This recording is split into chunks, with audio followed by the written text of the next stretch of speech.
suis désolée. Donc, papa, na vraiment nazoyoka pasi mingi na motema. Le compte ozui vraiment dans la souci donc le compte ozui président ya sika. Ya mbalo il président vraiment to boy président ba maf. Donc mbalo makambo oyo président sila. Parce que tozo nyoka mama kesi. Biso bana bazotanga te. Ndenge kaka esali boy bokokende bokokomisa ngo te. Bokosukisa ngo na nzela. Mais ya mbalo oyo tozala posa makambo esila. Ekoma tina direction bisika papa azali.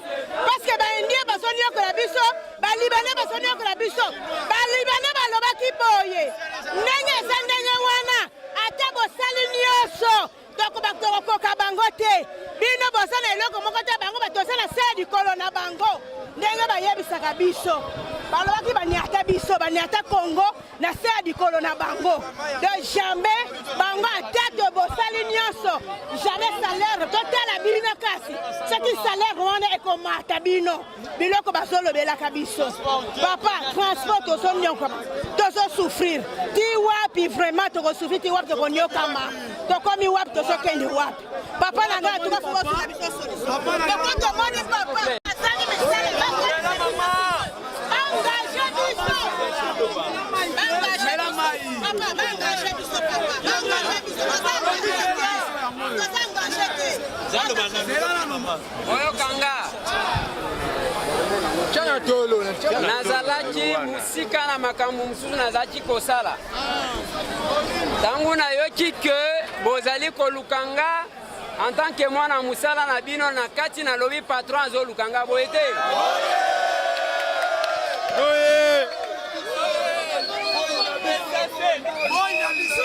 Yango nalingaki na ebisa bino boye. Na ye koyoka oyo bozali ko réclamer. Parce que depuis te aza chef na bino te aza mwana musala na bino boyete. Yango ezala butu ezala moi soki boluki biso bokomona biso kaka boyete. Alors nalingi batumi balé parce que nalingi nazonga bisika nazalaki. Batumi balé bayebisa biso nini bozali ko revendiquer comme ça biso peto luka ndenge nini akelika muna bino esala nini ekoma. Et puis nazoyebisa bino une chose. Tangu mutu azoloba bozala quand même calme. Comme ça, on a le moyen de répondre bino, nazonga pena makamu susu boyete.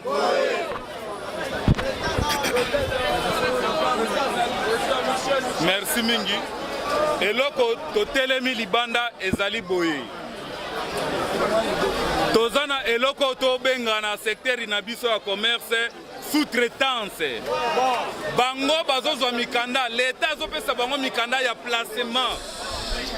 Mais bango sur le terrain bazo la sous-traitance. Or bakoki ko sala yango te. Parce que ata mutu moko na bango azana agrément te.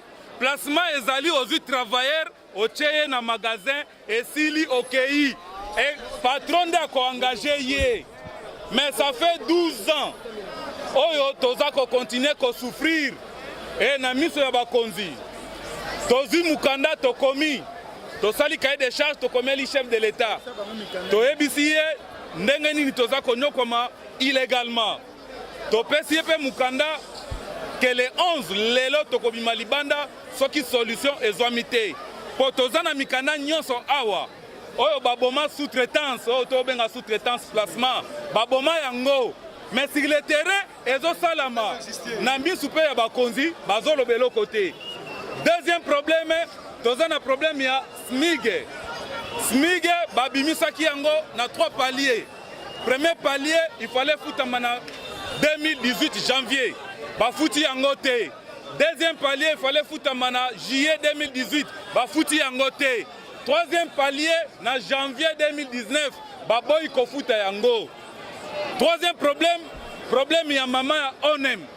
Maman nande azozwa mikanda azopesa ba patron sous-traitance baya kocha désordre oyo tozo senga maman na il faut démissionner na ndenga tobimi boye tokozonga na ba magasin kaka soki babombi sous-traitance ndenge mikanda lobby tokozonga na magasin kaka soki ba respecter SMIG tokozonga na magasin kaka soki maman na a démissionner voilà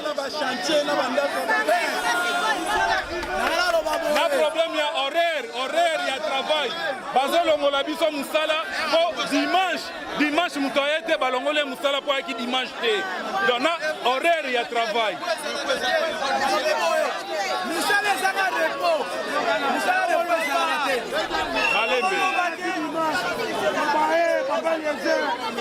boyoka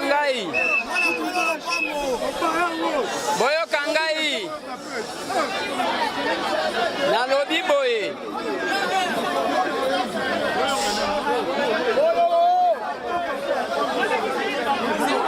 toyoka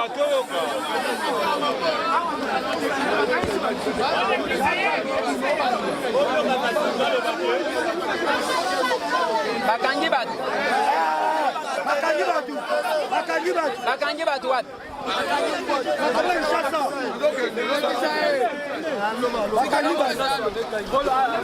chef touti bandingari oyo baza awa bakangi baja mosusu batravaille babeti bango bakezwa nani commandant Elvis amemi bango na commune toke oyo moko ya Kinshasa toke po to réclamer bandi obeta biso bamatrake tokimi babeti su 3 personnes double bakangi bango bakoti bango lisusu siko biso toye oyo baza awa tokendeka biso nyonso bakanga biso ensemble po toza na droit kodéclarer droit na biso mboka oyo toza na posa changement bawana nyonso baza batravailleur yoka président nalobi boye mpona bato oyo balobi bakangi problème eza ya bino kokende bino nyonso te toza lisusu na ngonga te ya policier akobanda kokanga mutu soki azorevendike droit na ye tozokanga malamu ya mibale toza na ngonga te ya étranger alobake na tia bakonzi na bino na poche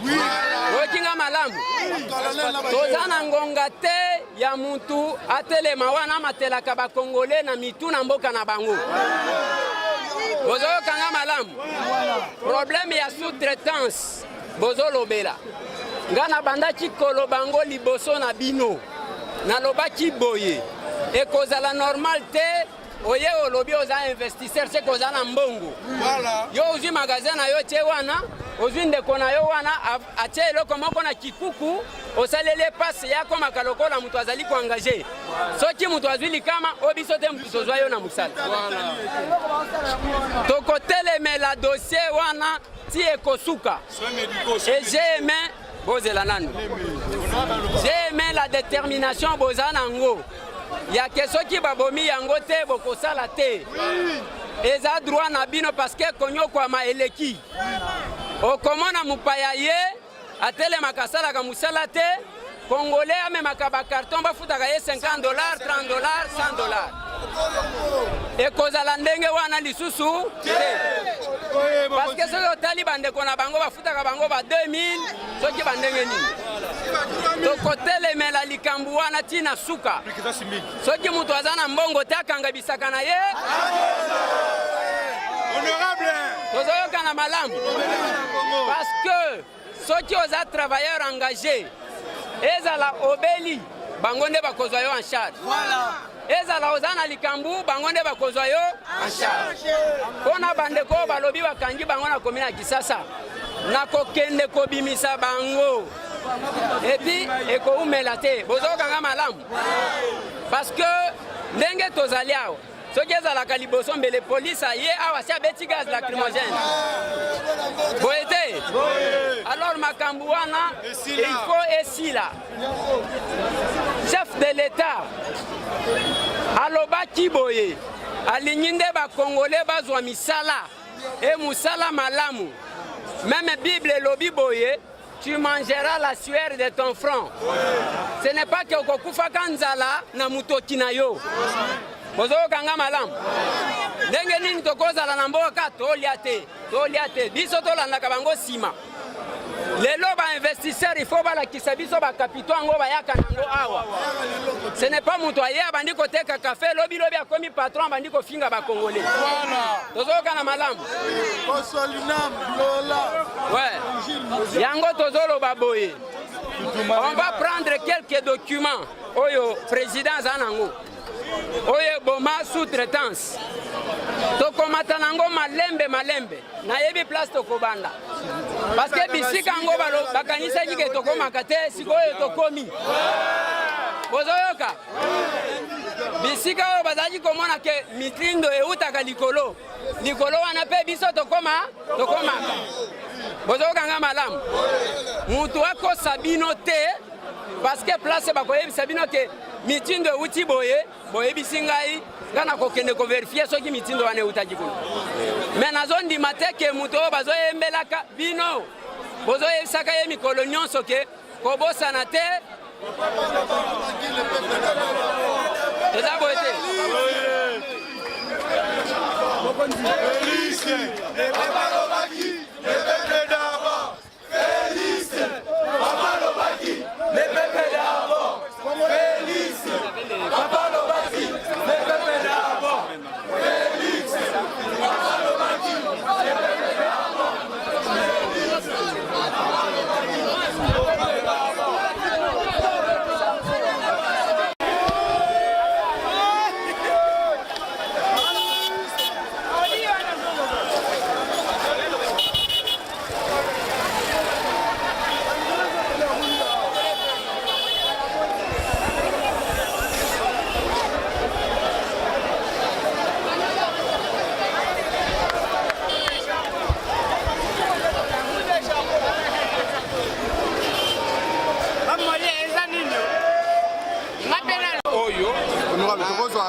cabinet à président de la République.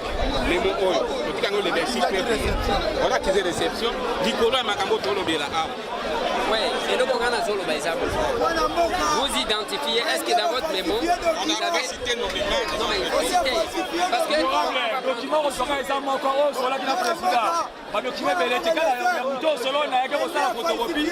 Sur le document, on a besoin qui va mesana ba konjo ba sala ka semblant na passe ya peuple. Yambala oyo dès que peuple a les biso to kozala kaka boyo kinga malam. Oui, cette fois-ci ou jamais. Le président na bino boye. Azo sala ba photocopie. OK? Ngai nazali koluka komema ye place ayebisanga bakendake pa nani? Solution nini bazui? On doit interpeller ba patron nyonso na bino pour que ba pesa bango ba instruction boye kinga malam. Soki simbi te. Soki simbi kaka te. Bobenyi nga lisusu na sali nini? Parce que nalobaka na bino. Ngai naza travailleur na bino. Mukolo nyonso bokobenga biso tokoya. Et j'insiste encore.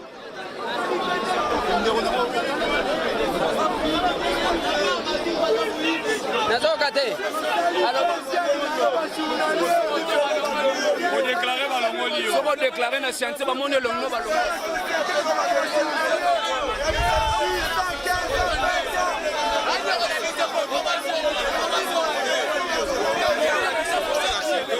Parce que ndenge zawa bandi déjà na ba menace. Ce qu'on s'occupe de déclarer Balongoli au Moussala. Nous avons besoin de liste et il y a des travaux qui vont révoquer Bango pour passer qui na mouvement ya grève. Vous devez identifier. Ne bazokisi biso siko mbongo pe ko soigner exalté. Toyaki musala mais to réclamer boy to réclamer te ba police ba komo landa biso na bangondo. Pona droit na biso tozo réclamer pona droit na biso. Mais bango ba komi ko landa biso po ba beta biso bangondo mais biso toza maboko pamba. To tout monde bango te tozo déclarer droit na biso ya ba chantier.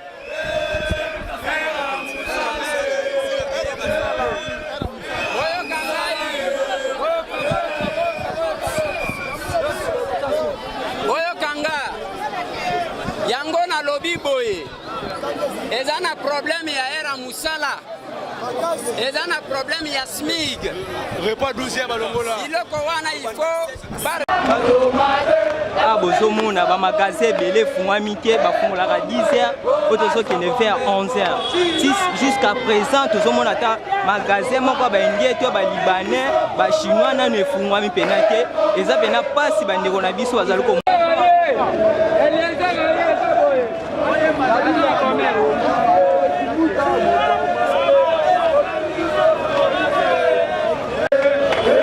bozali komona na miso oyo ezali koleka na awa bandeko na biso bareklame badroit na bango bazobenga na bango ezali mpe na mpasi congolais azali lokola mutu oyo bakipaka ye te lokola akoma lokola eloko pamba.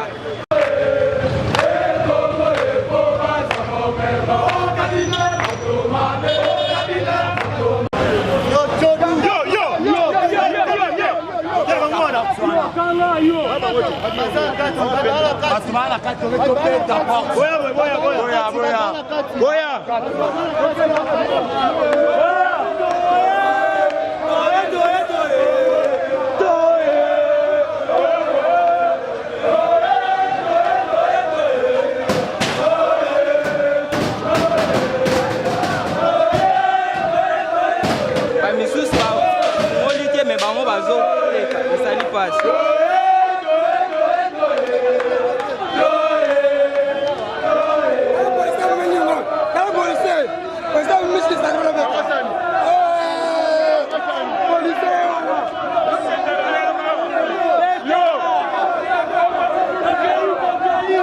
Policier aligné à bête à massa ces alaratien bat bazo réclamer bat droit na bango bazo réclamer droit na bango na yena ça na carte les bazo réclamer droit na bango bazo futa bango mabe bazo futa bango pena mabe ya André abomi mboka abomi pensa mboka makasi bande ko na biso bazo souffrir pena makasi lelo botala pena bilozo mona ba magasin na bango esa kokanga makangama ekangami batelemi moyen bakosala mosala ezake bareklame badroit na bango bapolisier baso boya bango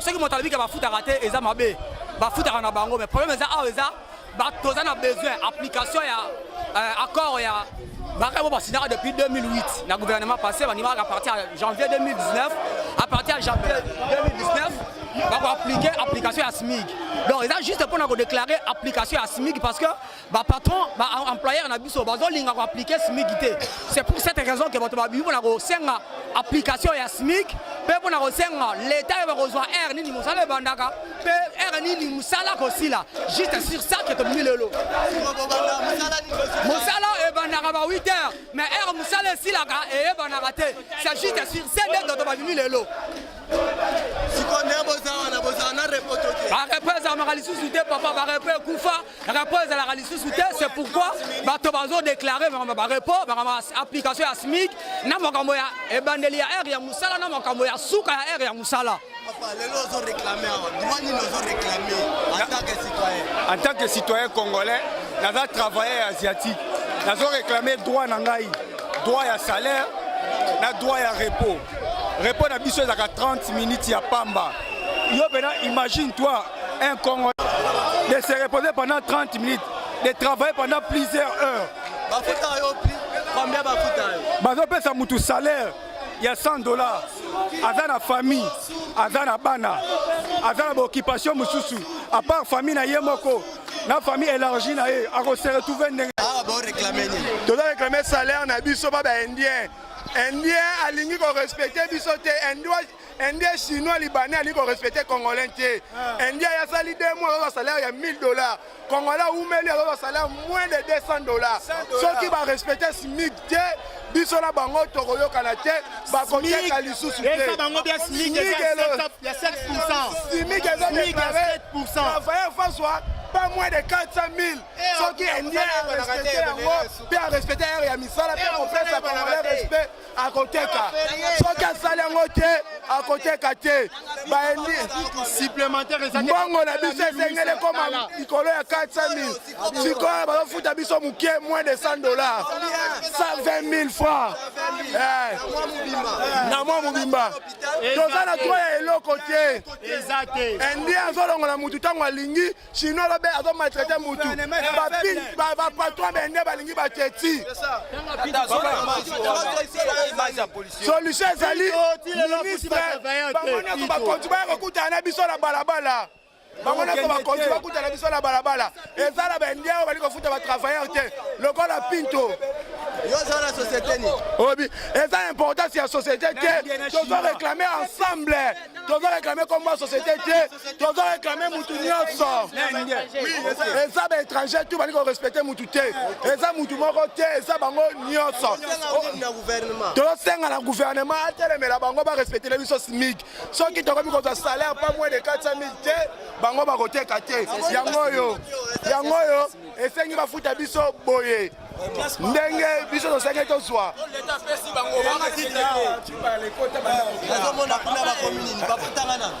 Ah bah commis salaire conformément au direct. On a eu un problème de tolo de la générale. Important, fixation de SMIC à $5. À $5 par jour. Yangoyo, c'est ça. Et là, ça, dans le bia, Yangoyo, SMIC à l'obbi boy.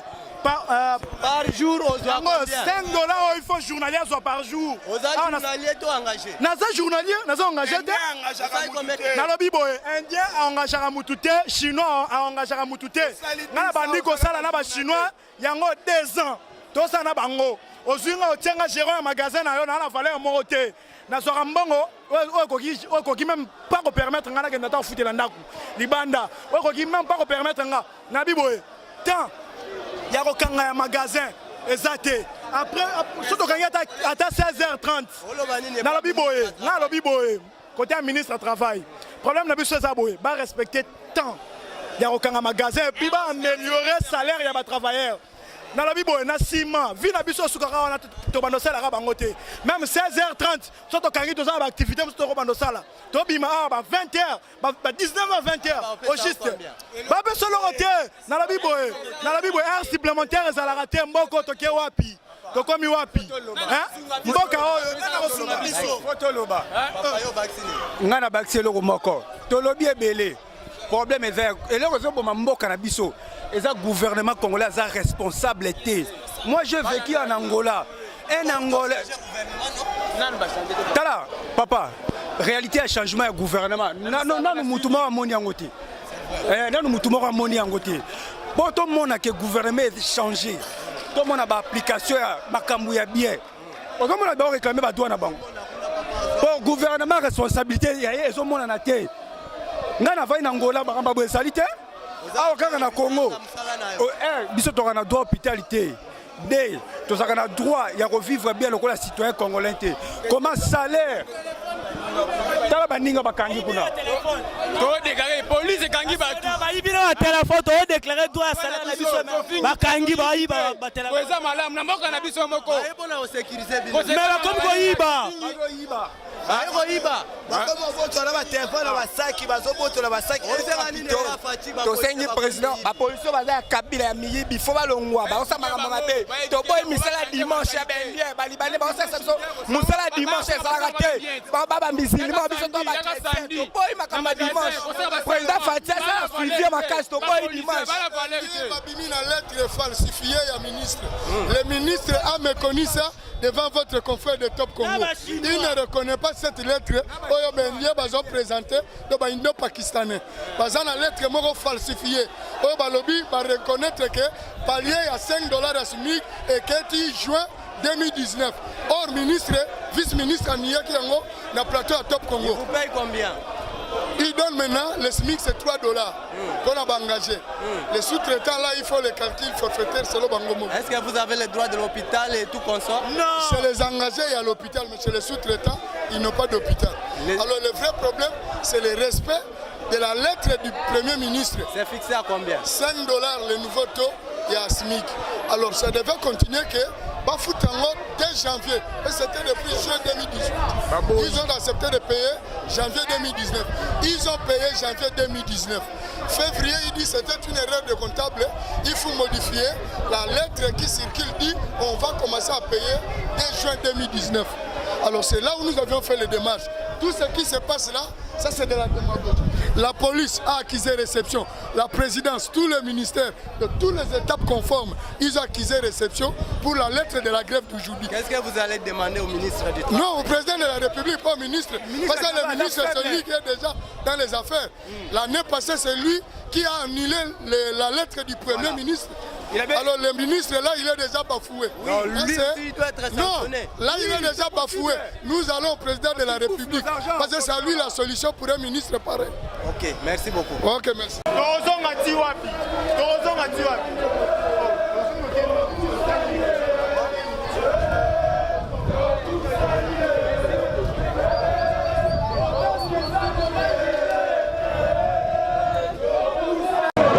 bazokende kokanga bamaison nyonso bafungolaki eza mpasi mpena mpona bango baninga bazoreklame bazwa na bango bazofungola bazokende kokanga nyonso.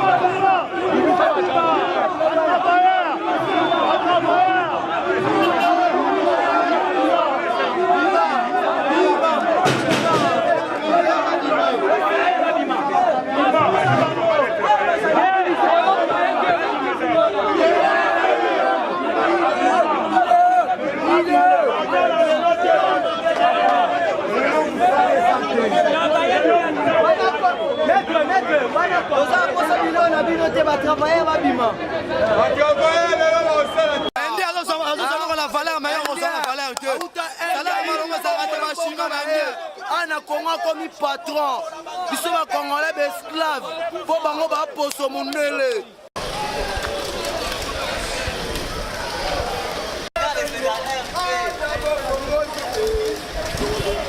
Papa le baki le peuple d'abord. Papa le baki le peuple d'abord.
revendication na bino okotisa kutu ba dossier epai ya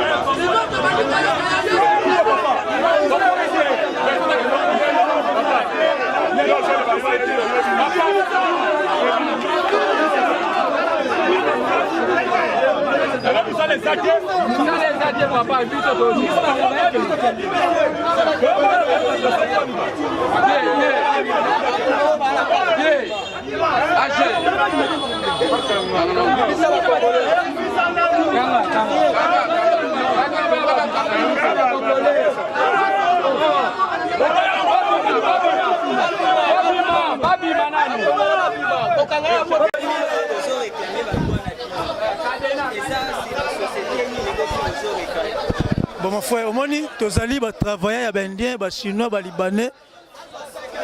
baspatrie nyonso biso batravaille na bango tozo réclamer oyo ezali droit na biso tozo réclamer oyo eza salaire tozosala mobulu te tozopanza eloko ya motu te juste ezalaka tozo réclamer oyo eza salaire so baaméliorer salaire ya biso tosala mobulu moko te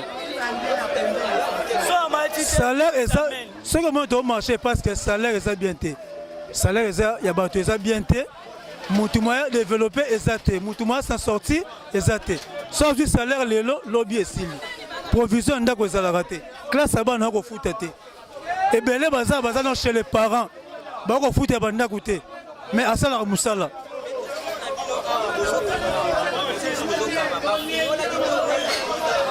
te bamaison wana bafongolaki mais baza batravaille na kati mais batravaille tosala réclamation ya salaire mais pourquoi batravaille mosusu bakosala te yango tosengi mais oyo baza batravaille toa tout le mosusu oza batravaille sikoyo eza tokoza séparé toza bacongolais mais bato mosusu bafuta masalaire malonga bato mosusu bafuta mabe toa na besoin tous les travailleurs kinois congolais ala na salaire ya malonga ase retrouver tozosouffrir na Congo mosala nyonso toza na passe pour que on vivre bien na Congo il faut la politicien soit tozala joueur biso nyonso tozotravaille tozonyokwama bango bapoliticien bazolia bambongo na biso tosali marche pourquoi toboyi travailleur à travailler toboyi travailleur à travailler tous les travailleurs esengeli akota na likambo parce que tous les travailleurs azosouffrir ezala oyo azosala wa biso tozosouffrir baindien baza badomestique na mboka na bango awa bakomi bapatron biso nyonso ifo tozala baengage tolongwe mosala tozwi de compte final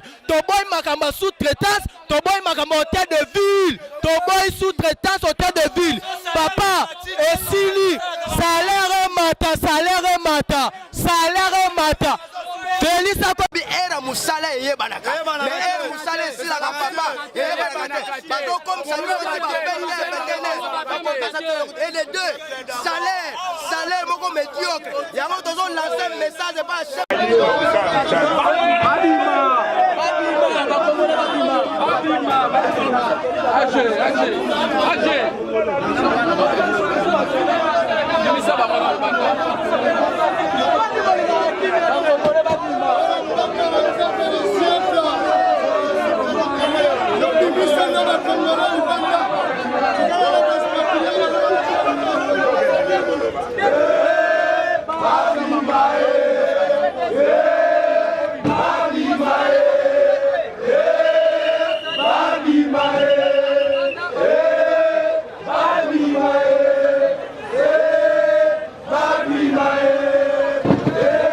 tomoni bazokende kokanga bamaison nyonso oyo bato bazosala oyo eza kolakisaki motema mabe baninga bazoreklame badroit ya kofuta bango malamu bamosusu bazosala elingi kolobaki ya congolais mosusu aza aposa kobonga ya kongo te aza kobebisa mboka na ye